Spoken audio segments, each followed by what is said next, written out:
Hello again, everyone. Welcome back to Albion. Let's go ahead and leave town and meet Ol. Let's see if Ol is going to show up.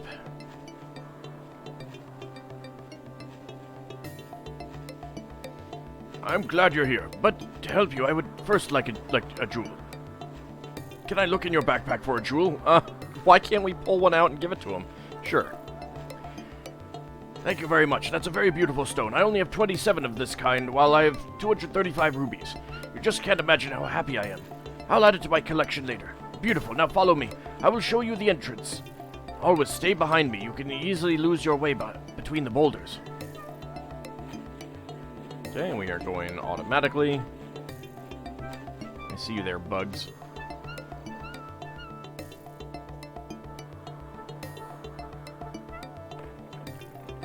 That wasn't staying behind him. That was staying next to him.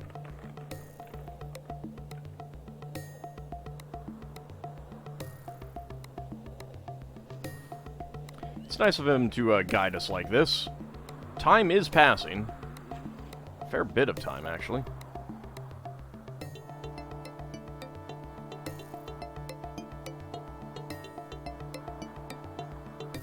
Alright, so we go along the coast.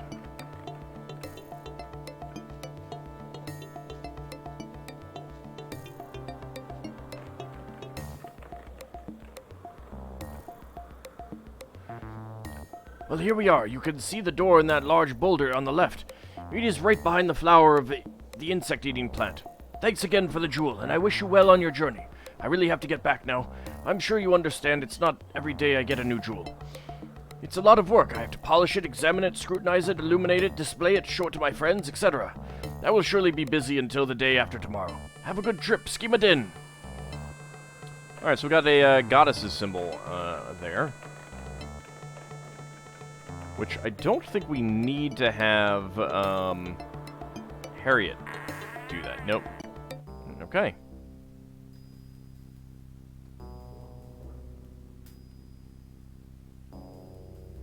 So that's back out. Alright, what's the other way?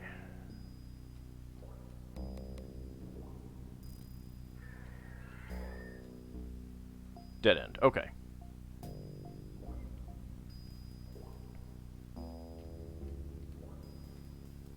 Let me actually see if I have a map available for this part.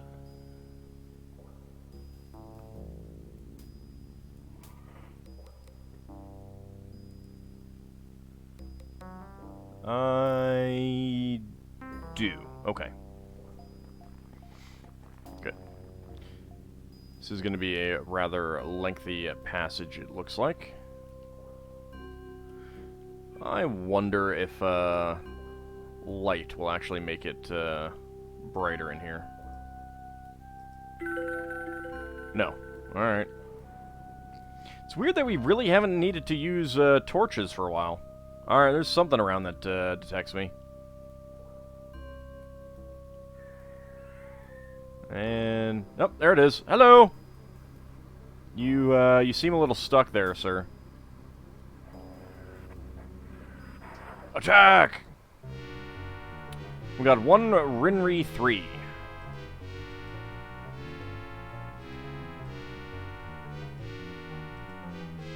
Go ahead and attack. Go ahead and attack. Go ahead and attack. And go ahead and attack. Ow! Holy cow! Let's Frost Splinter it.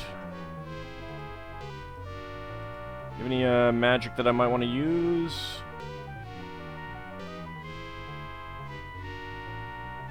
Healing, but that wouldn't help much. I mean, not that it wouldn't help much, but it wouldn't get the thing done faster. Dead faster. Magic shield on you. Magic. You are not maxed out with your healing spell, so that's good. Maxed out with all of that. How about a... Steel magic. See how that goes. It's not able to deflect the spell. I did increase the cycles a little bit more. Everybody in the party gains 10 experience points. It's not exactly a whole lot. Go ahead and do some healing.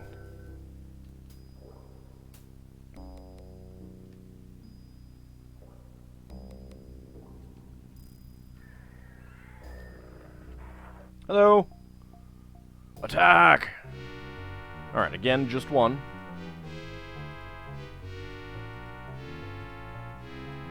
We are going to Frost Splinter it again. Let's go with Boasting. Just keep making that a little bit better. Heal up. Drew is going to move, so Tom.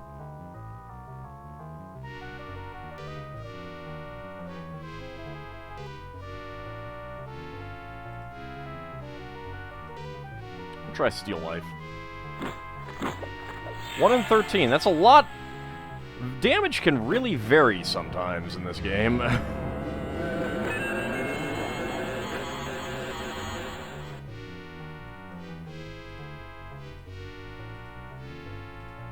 Alright, how about a Thorn Snare?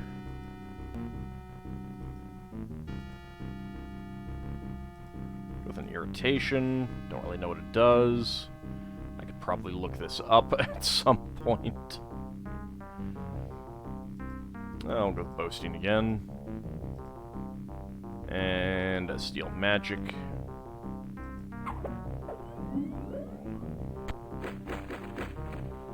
Oh, there we go. Alright.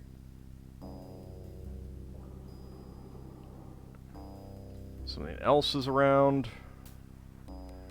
Oh, there it is. Hello. Oh, and more friends behind it. Oh, goody.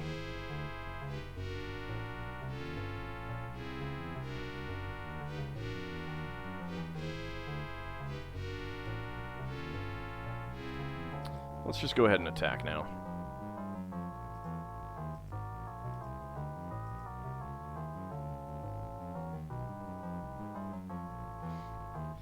Personal protection is very expensive.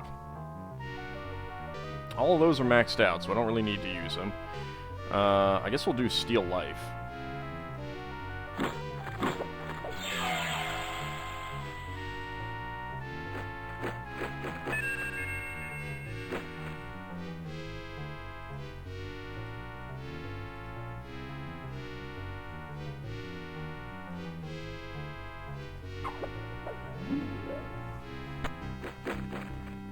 And there it is dead. 10 more experience points. Hello! Alright, we've got Rinri 2s, Rinri 3s. Go ahead and attack. Go ahead and attack. Use magic of Frost Avalanche. Use magic of Thunderstorm. And we'll go ahead and just attack these for now.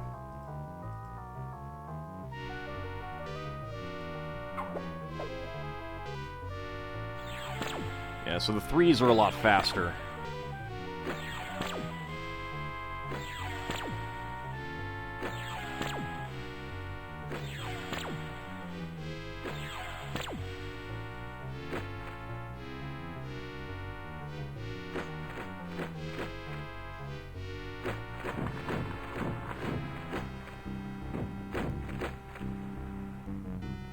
Okay, not too many died from that.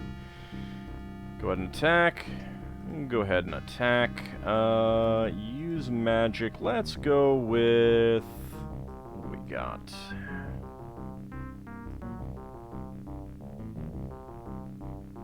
Fungification. I don't know exactly what that does, but let's try it. Go ahead and attack. Go ahead and attack. And you go ahead and attack as well. Was not able to deflect the spell. 8 damage. Alright. So it's a single target damage spell.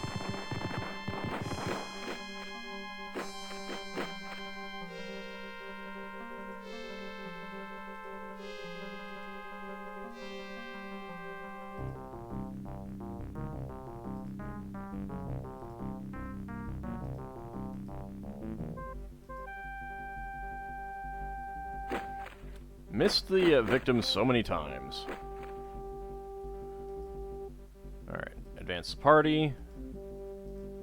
Go ahead and attack that one. You go ahead and move over here. And let's have everyone else with ranged weapons attack the guy in the rear. Oh, there we go. There we go. 61 experience points. Tom has reached level 30. Spell point, life points 120. Additional training points 3. Attacks per round 3. Harriet has reached level 20. 60 life points, 120 spell points, 4 additional training points, 1 attack per round. Alright, seems like there's one more enemy out here somewhere. Oh, hello! I don't know where the heck you came from, but...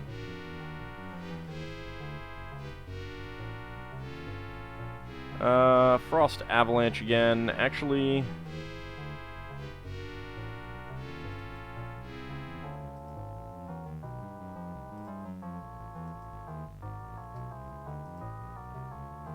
get your, magic back there. I got enough of those. Okay, attack that. Attack that guy. And let's have everyone attack that one back there. Although, I think a thunderstorm will be useful. Oh, interesting. You went to a different place. I was expecting this guy to go into the center.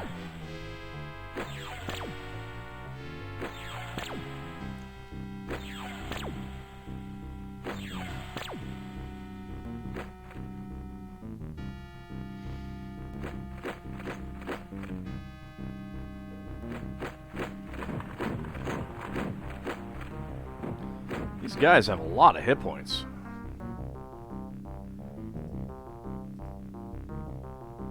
Let's do a view of life, so we can see roughly how many hit points they do have. And you attack that one.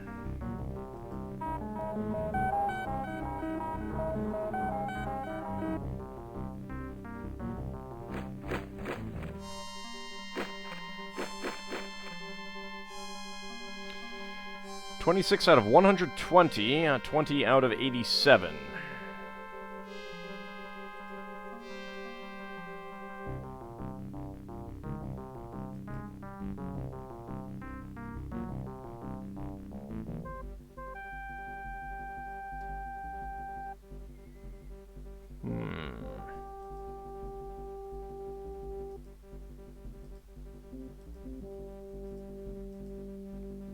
Let's go that way.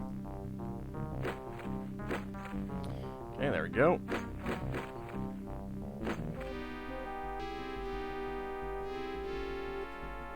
Advance the party. You attack that one with its 12 hit points left, and everyone else attack this one.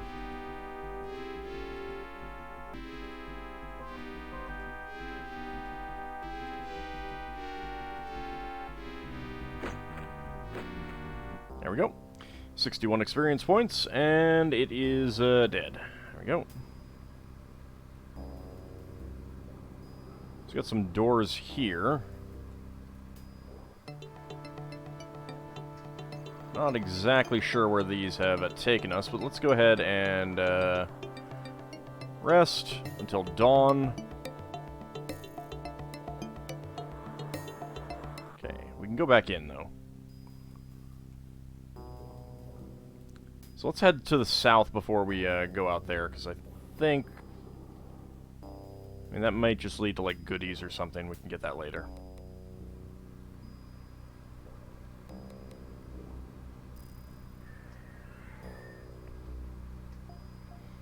Hello.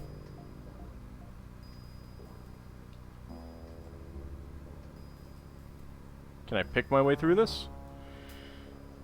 This column is probably too hard. It can hardly be destroyed with the tool.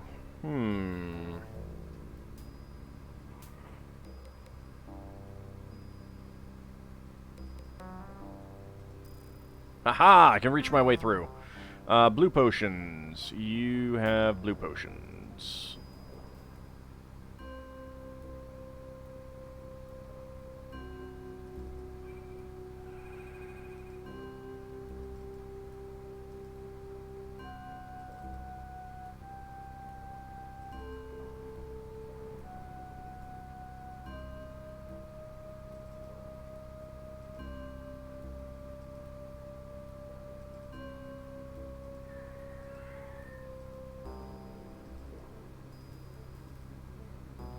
Let's just distribute some of this food to other people.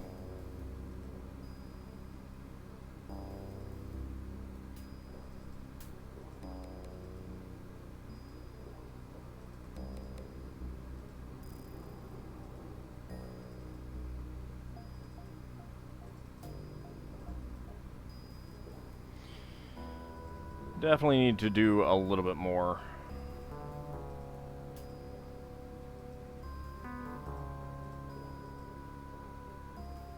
I really do wish that there was a share option.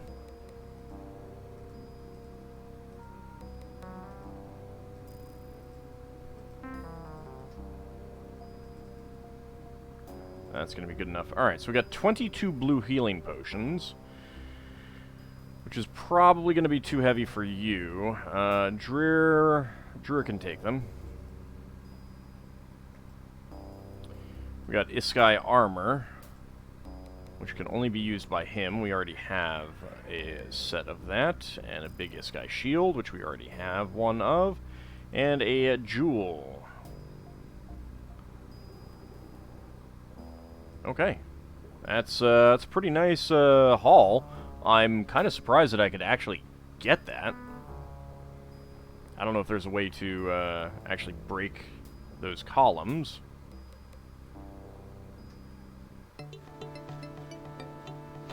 Alright, let's go ahead and save it out here.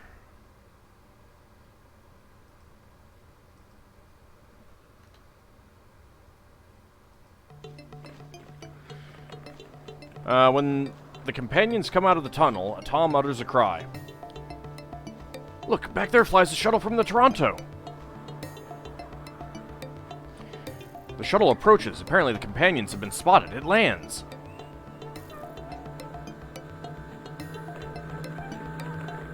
Well, that's convenient.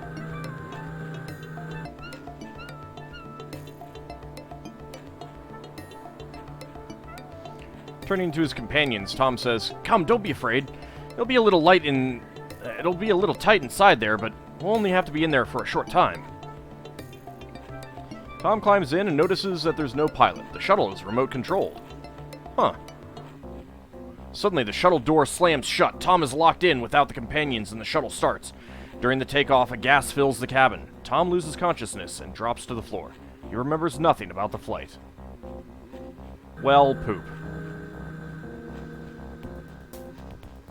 No, I don't want to be alone. All of my friends. Oh, we get a little cutscene.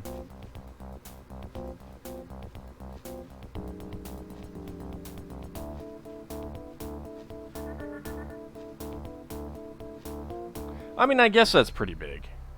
Overcome by stun gas, Tom slowly comes to. He is picked up by 2 security guards and taken to into the Toronto. Well, shoot. This is a slight problem. The gas is Till taking its toll on Tom. And with blurred vision and a foggy head, he sees his reception team. Captain Brandt, Christine, Joe, some crew members, as well as Ned, the AI on board computer. Driscoll, you're still alive. You must have gone through hell. Tom, you're dead. I sure am happy to see you. Tom, my God, I'm glad to see you again. How are you? What happened? And where... Excuse me, Miss Mochi, but as you can see, Mr. Driscoll's condition is very bad. He must have medical treatment immediately. Yes, Captain Brent, why, the planet is... I too think we should bring Mr. Driscoll into the medical department immediately. It's a wonder that he survived so long in this unsafe environment. But, sir, the planet is... You must know that the planet is full of life. I was afraid of this. Mr. Driscoll is hallucinating. He has to be taken to the medical station immediately. But... The 2 security guards take Tom and drag him forward. Tom! Be patient for a few days, Mrs. Mochi. Mrs. Mochi? You will be able to visit Mr. Driscoll as soon as he has recovered a little. The security guards are barely out of sight of the others when Tom feels a sharp pain in his neck. The injection makes everything around him turn to darkness. Well, this seems really bad. Sometime later, Tom comes to in a hospital bed. Ah, he's been blinded by the light. Damn, my head! What was that stupid stunt all about? Have they gone nuts?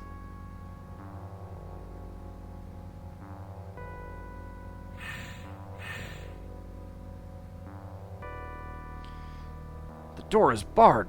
Driscoll, you're in trouble. Something is wrong here. You don't say. I mean, the good news is that they haven't taken any of my stuff. Which, you know, I mean, the fact that I have 2,459 gold coins on me, I have an amulet that makes me way stronger, I have a helmet with a crystal, I have a dagger, heavy chainmail, and metal shield. Alright, the gold ring was mine originally. Ring with gold. All these keys, treasure map, a cellar map, a color map, a Tharnos' permit, some cursed weapons, pouring oil, a Gikanto stone stuck in my chest, an empty pistol, which I'm glad they didn't take, healing potions, magic recovery potions that I can't even use, and 2 remaining stim drinks, and torches. It's like, where would I have gotten all this stuff, huh?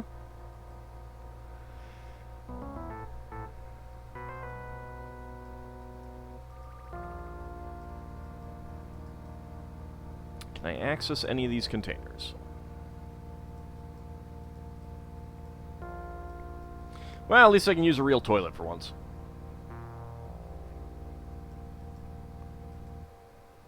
Oops.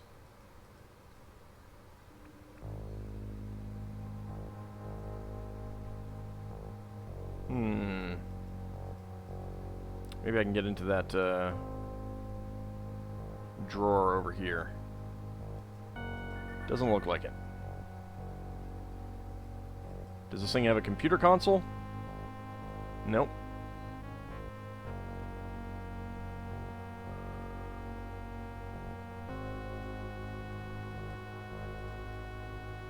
Okay, game. How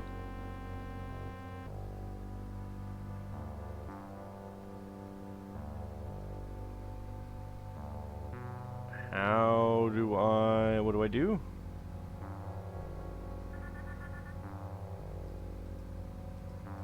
Like, I can't try to hack my... maybe if I... A door opener. Beside the keypad, there's a slot for inserting code cards. Well, I don't think I have a code card.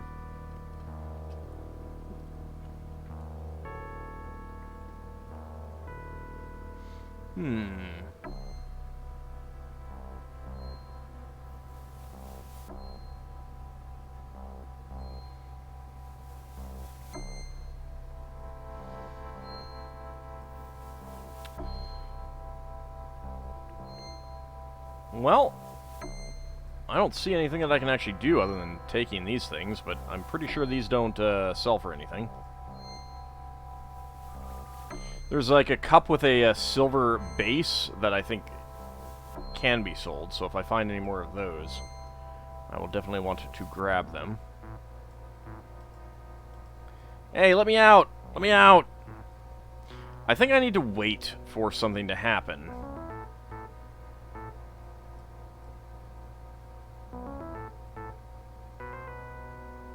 The game isn't very clear on that point. I can get to this, but I can't actually do anything.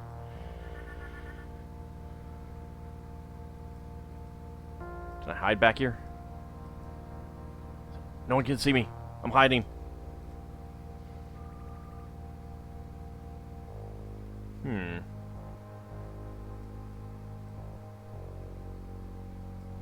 Oh, hello. Tom, wait, I'm trying to come in. Okay. The door suddenly opens and Tom's old friend Joe comes in. Joe, finally, a friendly soul. What's going on? Why am I held here like a criminal? Stop. Quiet down, man. First, it's great that you're still alive. We had pretty much written you and Hofstede off. Sorry, old man. I'm happy to see you, too. That's good. I don't know how much time we have. You might have noticed that I opened the door with a doctored card. I didn't actually notice that, but okay. I already guessed that your visit here was unofficial. Just tell me what has happened. I can't right now. First, you tell me everything, short and sweet. Short and sweet, man. You've no idea. Tom describes his unbelievable experiences as compactly as possible. He reports on the Iskai and humans, his adventures on a world swarming with life. Joe becomes more and more astonished. Alright, so compactly. There are cat-like creatures called Iskai. There are humans from Earth that are have a strange obsession with Aristotle and the Odyssey. And now I'm here. Hofstede is back learning more stuff. Let's go. It's pretty compact. Don't sit down. Wow, I have to digest this sitting down. If I hadn't known you for so long, I'd actually believe that you were a little nuts. All that actually happened? You know that I couldn't have made all that up. Hofstede can confirm everything for you if he had not remained with the G Cantos. Yes, that would help explain it. But that this world is... Now it's your turn, my friend. What happened here? Everything is going as normal, and that's exactly the problem. You're not going to tell me that nobody here has noticed that something is wrong with this planet. Think a minute. If you had landed on Earth in the middle of the Gobi Desert, and you'd see nothing more of the planet, what would you think then? I don't know about the Gobi Desert. It's not as big as, say, the Sahara. The landing site was chosen cleverly, that's for sure. That only leaves the conclusion that the AI and Captain Brandt gave false data to the crew. Obviously, but aside from that, several things have happened. The fact that the atmosphere is more breathable than was believed before is hard to ignore. In addition, during the first mining, we ran into awfully strange and tough beasts. Such highly developed forms of life could hardly be present on an almost lifeless planet. Oh, yeah, those are called animals. They're demons. You might want to melt this along for you when you deal with them. And no one became suspicious? Well, the creatures were repulsed by the security forces. In the beginning, there was a completely crazy series of inexplicable crashes and accidents. That kept us so busy that we hardly had time to sleep, let alone think. The captain opted for the brute force method. It cost us a lot of ammunition and material, but with all of the armament brought with us, we simply glided over all the problems. Slowly, all of the incidents subsided. The bonuses were doubled, and many on board just looked the other way. No one else had an opportunity to learn anything about this world. After all, you know it's forbidden to leave the installation area. It all fits together perfectly. It's now very clear why they've put me in cold storage. I was too naive. However, I would never have suspected DDT would use such drastic methods. Somehow, someone will find out.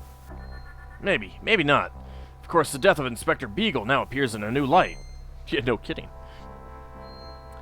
Right, he could have noticed the manipulation of the probe data and tried to make contact with his office when they discovered him. The intentional overloading of the oversea console can only be done by Ned, the onboard computer. If the AI is actively involved in this whole affair, and we have to assume that, then we should be very careful. There's not much on board the Toronto which cannot be controlled by the AI. Nevertheless, we have to get out of here and talk with the other people on board. I know a lot of them. When they know everything about this world, I cannot imagine that they will continue to work on the destruction of the planet, bonus or no. Maybe. In any case, it's going to be enough trouble just to stop the operation, but that's not the problem. The problem is the AI. What can it do? Cut off our power? Ned may have cameras, but there certainly aren't machine guns screwed to them. A couple of weeks ago, I discovered something that probably only a few people on board know. This is not just one of the artificial bodies through which the AI communicates with us. There are dozens. And the things are dangerous, especially in this number. If Ned is in the position to control all bodies at the same time and gets serious, there will be a massacre. Oh, you're kidding me. You mean DDT would use force against its own people? You can figure that out for yourself. If a ship of this size does not fulfill its mission, it is a major financial loss. It'd be the end of the company. What's a motive for extraordinary efforts and measures? That's a motive for extraordinary efforts and measures, don't you think? Okay, I could tell you a long story about how this planet and its inhabitants have become a part of me on my long journey here, and so on and so forth. I'll add only one thing. This world will only be dug up over my dead body, okay? And Ned pops in. That can be arranged, Mr. Driscoll. Joe looks at Tom quietly for a while. After pausing to think, he says, there must be fantastic places in this world, and I would surely like to see them. I'm sure I'll regret it, but I'm with you. What can I say? How about thank you? Forget it. you have any idea what we can do next?